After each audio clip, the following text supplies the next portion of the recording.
হবিগঞ্জের বেশ কয়েকটি পয়েন্ট আজকে আমি ঘুরবো এবং খোয়াই নদীর যে সর্বশেষ পরিস্থিতি সেটি দেখাবো। হবিগঞ্জের খোয়াই নদীর বর্তমান পরিস্থিতি, টানা বেশ কয়েকদিন ধরে টানা ভারী বর্ষণের ফলে নদীর যে পানি সেটি বেড়ে গেছে। আমি এখন যে অংশে রয়েছে এই জায়গাটি হচ্ছে হবিগঞ্জের মাসুলিয়া ব্রিজের কাছে।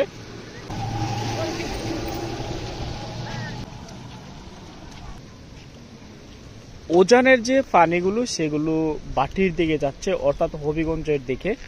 হবিগঞ্জের খোয়াই নদী ভারতের একটি রাজ্য থেকে উৎপত্তি, আর এটি হচ্ছে সোনারঘাট, হবিগঞ্জ এবং বানিয়াচং উপজেলা দিয়ে প্রবাহিত হয়েছে। এই নদীটি মূলত মেঘনা নদীর একটি শাখা নদী।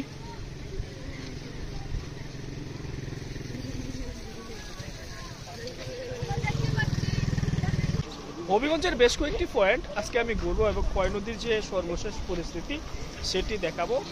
যেহেতু সারা বাংলাদেশে ভারী বর্ষণের ফলে বাংলাদেশের বিভিন্ন নদ নদী ইতিমধ্যে পানিতে ভরে গেছে বা টইটুম্বুর হয়ে গেছে, অনেক এলাকায় বন্যার দেখা দিয়েছে। সবকিছু মিলিয়ে সারা বাংলাদেশের যে পরিস্থিতি বা বৃষ্টি টানা বর্ষণের যে প্রভাব সেটি ইতিমধ্যে সব দেশে সারা দেশে পড়ে।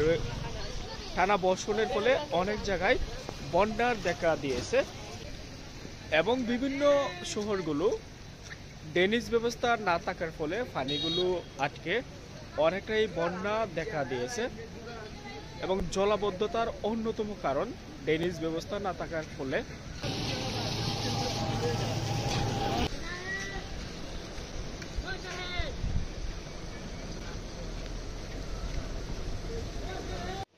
খোয়াই নদীর বাদুই এরিয়াতে নাকি ঝুঁকিপূর্ণ বাঁধ রয়েছে, সেদিকে যাব এবং মাসুলিয়া ব্রিজের যে সর্বশেষ পরিস্থিতি সেটি আমি দেখাবো।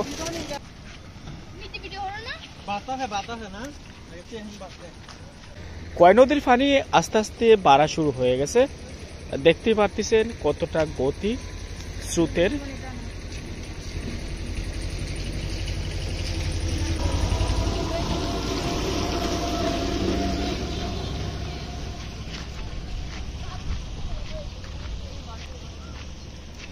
মাসুলিয়া এলাকার স্থানীয় বাসিন্দারা তারা মাছ ধরছে জাল দিয়ে, আর দেখতেই পাচ্ছেন মাসুলিয়া ব্রিজের সর্বশেষ পরিস্থিতি। এখান থেকে যে পানির ভিউ সেটা যদি দেখেন বর্তমান পরিস্থিতি দেখতে পাবেন এবং শহরের বিভিন্ন এলাকায় বাঁধ ভাঙ্গা, আমি ভাদুই যে বাঁধ সেখানে যাব সেটি ভাঙ্গার সম্ভাবনা রয়েছে এবং গ্রামবাসী নাকি অনেকটাই চিন্তায় রয়েছে যে কখন নদীর বাঁধ ভেঙে যায়।